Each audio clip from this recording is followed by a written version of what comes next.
Welcome back, ladies and gentlemen. So happy you made time for the CHP, one of the top China history-related podcasts out there for 10 years running. I have several PDFs of awards attesting to this fact. What a mess last episode. Once the first Tang emperor handed all his authority to his eunuchs, they never let go and were able to entrench themselves to such an extent that the last 100 years of the dynasty, the chief eunuch and all those below him on the inner palace pyramid held on to all the important levers of power, including the military, and the government was hopelessly divided on everything, and military governors had turned into military warlords. The Tang Dynasty never recovered. And we finished off last episode with the eventual death of the dynasty after Li Maozhen, Zhu Wen, and others coordinated their attacks so that the Tang, after a glorious and ignominious 289-year run, was finally finished off in 907. 5 dynasties and 10 kingdoms period followed, 907 to 979. The Khitan Liao Dynasty, 916 to 1125. If you're interested in the Khitan Liao, I cordially invite you to go check out that Yelu Abaoji episode, CHP 126. During this Wudai Shiguo period, following the Tang, China was all divided up into different political entities. And then in 960, Zhao Kuangyin, a military strongman in the Hozhou, the later Zhou dynasty, the fifth of these 5 dynasties, he usurped the throne, put an end to the dynasty, and founded the great Song Dynasty, 960 to 1279.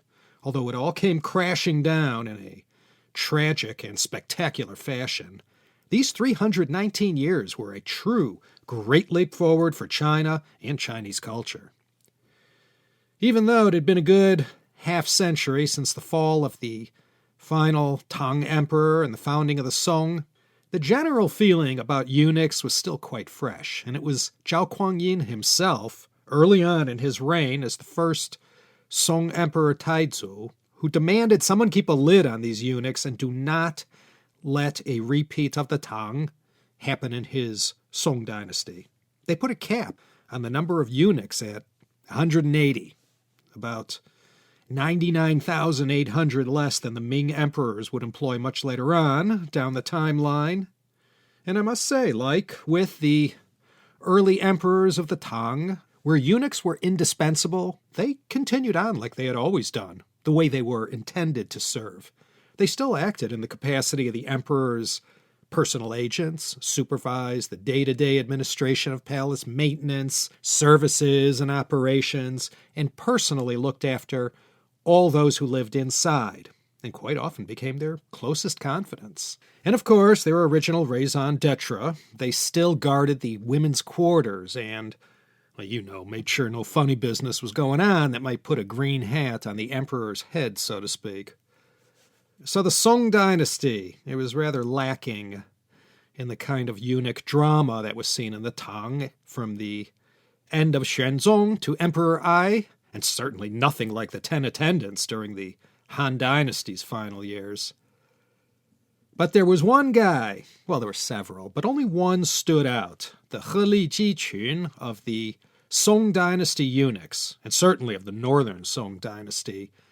He actually makes a few top 10 worst eunuchs list, but I don't know, in many popular accounts of late northern Song history, the eunuch general Tong Guan, he gets blamed for being the biggest contributor to the demise and ultimate horrific end to the Song Dynasty headquartered in Kaifeng, Henan province.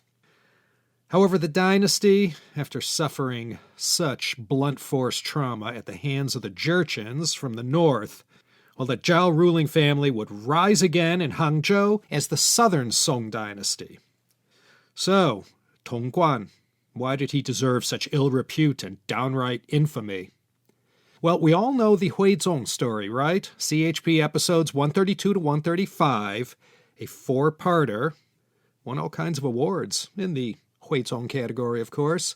The eunuch general Tong Guan was Emperor Huizong's right-hand man. Well, one of them. He's also a character from the great novel The Water Margin, but let's not get into that here. Tong Guan, as a general, he was no Meng Tian or Bai Qi. But under the Emperor Shenzong's reign, Tong Guan had won some key battles. He wasn't the only eunuch serving in the Song military, which was by no means uncommon late in the northern Song. I'm not sure of his win-loss record, but thanks to his luck on the battlefield, he came to Huizong's attention and became one of his trusted advisors. I think it was written in the official histories that Tong Guan was famous for his overuse of flattery and the whole fine art of pai ma pi. By 1116, he had become Huizong's go-to guy for all political matters. First time since the fall of the Tang that a eunuch had risen that high. I'm sure that raised a few eyebrows around the palace. Now, I don't want to get sidetracked or anything, but Huizong's most right-hand of right-hand men was Tai Ching, his chancellor.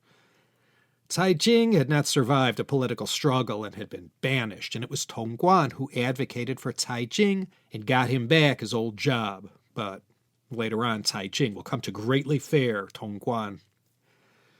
Tong Guan spent a decade fighting the Western Xia. Again, the official Song Shi, or official history of Song, says he fabricated military reports from the front. He had been sent out west to around Shanxi, Ningxia, and Gansu to put the Western Xia away. They had been nibbling away on China's western edges for too long and needed to be taught a lesson. Well, the ones who ended up getting schooled was Song China, and the whole thing, when it was all over, ended with the Huizong emperor having to send a formal apology to the Western Xia for all the troubles. And Tong Guan, all along, had been sending these glowing reports from the front to Kaifeng, and had risen higher up the power structure thanks to that. And Huizong couldn't say enough good things about him. And with all this power and unearned prestige, Huizong sent Tong Guan on a high-profile mission to the Khitan Liao Empire to negotiate with them about handing back the infamous 16 prefectures that stretched from Shanxi province east to Tianjin. This part of China, and a core part of China at that, had been lost following the fall of the Tang, and then acquired by the Liao when they were on a roll back in the 10th century. Huizong wanted these 16 prefectures back, and he sent Tong Guan to see if there was any chance of making a deal. The Liao, they knew full well who Tong Guan was, and they refused to deal with a eunuch. The mission and the objective all fell apart from there, and Tong Guan went back empty-handed. But he did come up with a plan. And I think it's probably this that later on earned him so much opprobrium. He was the one who suggested to Emperor Huizong, why don't we make an alliance with the Jurchens up north, and together we'll take down the Khitans. And once that's done, we'll convince the Jurchens to let us take back the 16 prefectures. Huizong, though he'll live to regret it later, thought it was a splendid idea and gave it his full backing, going against the majority of his ministers. And just as this started to ramp up in 1120, down in Zhejiang province, a rebellion broke out, led by a man named Fang La. Huizong sent Tong Guan to go deal with this, and though he didn't capture Fang La personally, he was instrumental in putting down the rebellion in 1121 and accompanied the rebel leader back to Kaifeng and had front row seats at his execution, which was great because Fang La got the old Lingchi, or death of 1,000 cuts. But Tong Guan's acclaim wasn't to last, and in his campaign to wrest the 16 prefectures away from the Liao, he ended up suffering a disastrous defeat. And I won't retell the whole lugubrious tale of the last years of the northern Song, except to say after Tong Guan's forces got routed by the Liao, the Jurchens took notice, and they saw the Song was standing on feet of clay and were ripe and ready to be taken down. But before they did that, the Jurchens went and extinguished the Khitan Liao themselves, and then they turned their sights on the Song. And by 1127, the northern Song Dynasty was out of business. The capital, Kaifeng, wrecked and razed to the ground, and just a mere shell of its former splendor. The whole royal court was shivering away up in Manchuria, suffering fates that rival death itself. As I said, the Song Dynasty made a comeback in the south. As far as the north of China went, that was surrendered to the Jurchen Jin Dynasty. About 107 years later, those guys will get walloped by the Mongols. Eunuchs continued serving the Zhao family during the southern Song, but there was no power grabs or anyone who rose to Tong Guan's notoriety. So, we may as well jump to what's really the one true period in Chinese history where eunuchs will earn that most foul and odious reputation as the most avaricious, revengeful, hateful, power-hungry, self-serving you-know-whats. Tong Guan, by the way, when the Jin forces were coming in for the kill, well, he accompanied Huizong to the south, trying to lead him to safety. But the Qinzong emperor, who got to inherit the throne from his father, Huizong, ordered Tong Guan killed. The order was carried out, and Tong Guan's head was brought back to Kaifeng. So before we jump ahead, let me again emphasize, all these rotten eunuchs who were so deceitful, they were not representative of the whole group. The overwhelming majority just did their jobs and had no impact on decision-making, let alone the direction of Chinese history. Two noteworthy Song Dynasty eunuchs, I'll mention them very quickly. Liu Chenggui, 951 to 1016, the beginning of the Song. He did a lot to standardize weights and measures that hung around forever. He's also credited with inventing the dengzi, a small Stilliard. You've seen these things before, I'm sure. A scale that's used for weighing precious metals, gems, medicine, and, these kinds of things that required precision. These dengzis were still being used on the streets of Hong Kong when I was there in the 1990s. Jia Xian, 1010 to 1070, he was another eunuch serving at the palace in the early Song. I'm sure he has a significant entry in Needham's Science and Civilization in China. He was noteworthy, among other reasons, for describing Pascal's triangle 600 years before Blaise Pascal himself came up with it. Just one of China's great mathematicians, Jia Xian. So, nothing really extraordinary to mention about eunuchs during the Yuan Dynasty. The palace officials took measures to ensure they never ran into any eunuch problem. Eunuchs who served at the Yuan court came from all over the empire. During the Ming, however, they developed quite a problem. So without further ado, let's see how the most famous and notorious eunuch infestation in all of Chinese history unfolded. We'll look at the big four, and of course others, and you'll be able to see all the destructive things these late Ming Dynasty eunuchs did to cause the dynasty to fall so hard like it did. Julian Zhang, after he founded the Ming Dynasty, he recognized immediately that although one had to be vigilant to the extreme about palace eunuchs, he still used them. Maybe only 100 to start, but he saw their value. Many eunuchs were drawn from captured soldiers and civilians defeated in the Ming conquest of the bordering regions. The most famous, of course, being Zheng He, who was captured as a young lad down in the Yunnan area and eunuchized, and many of those who today count themselves among China's 56 ethnic minorities, they too, when they went down in defeat against the Ming forces, they too provided another reliable pool of eunuchs. And we'll look at one of them next episode. The organization of the eunuchs created this vast bureaucracy, and Julian Zhang, the Hongwu emperor, he got things going early, creating 12 offices in the palace to manage every single aspect of palace administration and operations. And by the end of his reign in 1398, a full-fledged bureaucracy was in place, called the 24 offices, or 24 Yamen, 12 directorates, 4 agencies, and 8 bureaus. And the Directorate of Palace Eunuchs, the Neigongjian, that office ran the whole show inside the palace. The boss was the chief eunuch, who oversaw everything. This is how the seed got planted. The Hongwu emperor was adamant that eunuchs be kept illiterate and must not get involved in any aspect of politics. In fact, he had an iron plaque placed in a prominent location in the palace that said plainly, quote, "Eunuchs are forbidden to interfere with government affairs. Those who attempt to do so will be subjected to capital punishment," End quote. Well, despite all these warnings and prohibitions, it didn't take very long for this well-intentioned organization put in place by this dynasty founder to grow into a vast jungle.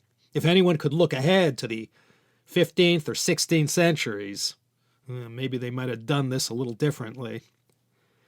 The problem started perhaps during the reign of the Hongwu Emperor's son, Yongle. As you no doubt recall, he was involved in a very nasty succession struggle with his nephew, who ended up being named the heir to the throne instead of him. And this whole bloody brouhaha led the Yongle Emperor to go to fantastic and violent extremes to stamp out this genuine emperor, as well as all his supporters, family, and political allies. And the Yongle Emperor turned to his eunuchs and gave them a significant role in doing his bidding. The court officials, well, they leaned in the genuine emperor's direction rather than Yongle. Under Yongle, who never forgot the assistance of his eunuchs during his power struggle, made the eunuchs an extension of his authority. And because of this, government officials dared not challenge them in any way. To do so would be suicidal and tantamount to going against the emperor. Set up in 1384, the Silijian, or innocuous-sounding Directorate of Ceremonial, became the most powerful office after the emperor. And he who led this directorate led the whole eunuch bureaucracy. Besides the management of all eunuch personnel on the payroll, this head of the Silijian oversaw both banal and critical jobs, such as maintaining palace security, the eunuch school, the imperial libraries and works of art, the imperial tombs, and filtering every and all documents that the emperor had to see. He was also responsible for meting out rewards and punishments. In general, the director of this Silijian, Directorate of Ceremonial, he had the most face time with the emperor himself, and for this reason, his influence in bending decisions in a certain direction was most strong. In 1420, the imperial palace in Beijing was completed. This is the famous Forbidden City, China's #1 tourist attraction. Well, top 5, I'm sure. And in this place, all the eunuchs, mighty and mundane, all lived, worked, and died for the next 500 years. This was the center of their world until the last of them got kicked out in the 1920s. And once the palace was built and staffed and ready for the business of running the empire, another institution was established. This was the Eastern Depot, or Dongchang. They worked in consort with the dreaded Jinyi Wei, the embroidered uniform guard who was set up under Hongwu. Their headquarters used to be located right where the Great Hall of the People stands today. They were both an imperial secret police, personal bodyguard to the emperor, and also a full-blown military force who took their marching orders directly from the emperor. Later on, the Eastern Depot will take over the embroidered uniform guard, and you'll have all these eunuchs controlling not only the secret police, but the military as well. And through their control of the emperor, they ran the government too. They were like the Spanish Inquisition, and nobody ever expected them.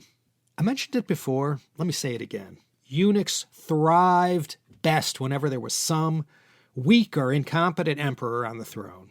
Emperors like Hongwu, Yongle, they wouldn't stand for any eunuch power grabbing. But if you had someone who wasn't so interested in the job, this is where the eunuch stepped in. And as we saw in the Han and in the Tang, once they settled in, he had to burn the place down to get rid of them. Many scholars will tell you by the end of the reign of Emperor Xuande, grandson of Yongle, it was mostly all downhill for the Ming Dynasty. Xuande, 1425 to 1435, is sometimes called the Huizong of the Ming due to his passion for literature and the arts and his patronage of so many people of talent. So let's introduce the first of the 4 eunuch dictators who attracted the most infamy during the Ming Dynasty. This one, Wang Zhen, got his start under Xuande. Wang Zhen has particular notoriety beyond the epic fortune he accumulated and the extent of his avaricious personality that drove him to never stop adding to his horn of plenty. His main victim was the Zhengtong Emperor. He was all of 8 years old when Xuande died, all too soon. Emperor Xuande had found all kinds of good traits in Wang Zhen and helicoptered him up to the Directorate of Ceremonial. So when the emperor died so sudden and unexpected, without any clear succession plans having been worked out, Wang Zhen was perfectly positioned to make a power grab. His nemesis was the Grand Dowager Empress, who tried to protect the young Zhengtong Emperor. She hung in there, doing her best to shield the emperor from eunuch influence until 1442, when she died. The Emperor Zhengtong was only 15. And with this political obstacle out of the way, this is where Wang Zhen steps forward and puts the first nail in the Ming Dynasty coffin. Wang Zhen, what is there to say? He was no Duke of Zhou, that's for sure. With this young lamb in his care, the emperor, rather than protect him and wisely guide him in the ways of leadership, Wang Zhen embarked on one of the most reckless attempts to further his own fortunes in all of China's long history, which was already quite long by Wang Zhen's time. So, besides his little reign of terror and all the ultra-corruption, the big thing that earned him the first spot among the four eunuch dictators of the Ming Dynasty was the Tumu Bao Zhibian, the Tumu Fortress Crisis. The Rump Mongol dynasty, now called the Northern Yuan, well, during the reign of the Zhengtong Emperor, these Oirat Mongols had among their ranks one of those occasional charismatic and capable warrior leaders who, after rising to the top, united everyone and went on a rampage. And this was Essen Taisher. He was terrorizing the Ming up in the north around Shanxi and putting a lot of pressure on the dynasty, so close to Beijing. Wang Zhen came up with a plan to put together a fighting force that would be too big to fail. History records this massive army was about 500,000 men strong. And Wang Zhen's plan called for this force to be sent in the direction of Datong in Shanxi, and once there, he would teach Essen a lesson. And Wang Zhen put himself in charge of the army. He wasn't what you would call a military man, but how hard could it be to lead an army of 500,000 troops? Now, Wang Zhen's hidden agenda to this whole debacle in the making was for him and his eunuch agents to skim off the profits of military procurement and to manage all these other schemes to essentially make money for himself and his relatives. Everyone at the imperial court was dead set against this military plan. No one thought it was a good idea. And when Wang Zhen said he was going to have the Zhengtong Emperor himself lead the troops into battle, everyone knew this was a disaster waiting to happen. But Wang Zhen had blinders on and was thinking solely about the profits he was going to rake in during the course of this battle against the Northern Yuan Mongols. When the two armies met up at a place called Tumu, about halfway between Beijing and Zhangjiakou, the Ming army of 500,000 men was wiped out by a Mongol force of, it said, only 20,000 troops. In the annals of Chinese history, it's called the worst military defeat of a Chinese army since the age when Pangu was walking the earth. And when the dust settled, guess who captured the Zhengtong Emperor? Yeah, the Oirat Mongols. Essen could hardly believe his good luck. He thought he was sitting on a gold mine. But as we'll find out, back in Beijing, upon hearing of the Zhengtong Emperor's terrible predicament, they opted to simply give him up for lost, and rather than negotiate for his return, instead, they put the emperor's brother on the throne, and he became the Jingtai Emperor. With the palace in crisis following this Tumu incident, the Minister of War, Yu Qian, became the man of the hour, organizing the defense and stepping up to manage the crisis precipitated by the Zhengtong Emperor's capture. Many said, if not for Yu Qian, that would have been the end of the Ming Dynasty right there. So Essen thought he had the ultimate bargaining chip, but as we'll see, after endless negotiation and the Ming side saying, hey, you could keep him, finally Essen just let him go. And this pile of gold that he thought he was sitting on turned out to be nothing but pyrite. And after the Zhengtong Emperor was captured and the Ming army was wiped out, everyone turned on Wang Zhen. blaming everything on him, and rightly so. And he was given a very bloody and violent send-off. So, September 1449, a date which will live in infamy in Chinese military history. The following year, the Zhengtong Emperor, after being released by Essen, showed up in Beijing thinking he'd be welcomed back with a parade and lots of fanfare and that he'd quickly be restored as emperor. But he ended up being sorely disappointed and got sequestered away and viewed as one big embarrassment. And the epilogue to all this is that his brother, who took over as emperor following the Tulmu crisis, who reigned as Emperor Jing Tai, after he died in 1457, the Zhengtong Emperor ended up being restored to the throne and got to enjoy a second stint as ruler of China, reigning this time as the Tianshun Emperor, which, I guess in a way, makes him the Grover Cleveland of Chinese imperial history. At least in the Ming, that is. And the Jing Tai Emperor? He was the Benjamin Harrison. And for good measure, the now Tianshun Emperor went and had Yu Qian executed for not trying to negotiate his return and facilitating having his brother take over as emperor, and leaving him in that disgraceful limbo for so long, eating nothing but Mongol food all the time. Yeah, the Zhengtong Emperor, or Tianshun Emperor, if you prefer, he went after everyone who voted to leave him for dead and who sided with electing his brother emperor. This two-time emperor was followed by his son, the Changhua Emperor, all of 17 years old. Not as young as the eunuchs liked their emperors, but still pliable. Enough of a stink had been made about the disastrous foibles of Wang Zhen. Eunuchs had to lay low for a while. But by the end of the Changhua Emperor's reign, another eunuch insinuated himself into the upper echelons of the power structure. And this one, Wang Zhen, the second eunuch dictator of the Ming Dynasty, we'll look at him next time in part 4. So much for introducing this topic in 2 episodes. Hey, it's not too late. You can help keep the CHP going for at least a couple more weeks. Patreon.com/China History Podcast. That's where you can go to support me and my Sisyphean efforts to bring you all this enjoyable Chinese history. Well, enjoyable for me. Patreon.com/China History Podcast. I hope you'll consider that. Don't want to give you the hard sell. Okay, this here's Laszlo Montgomery. I thank you for tuning in and spending this time with me.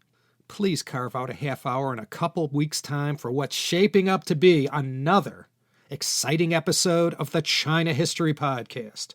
And if you can't wait 2 weeks, there's over 250 hours of stuff already there that you can go check out a second time. Okay, take care, everyone.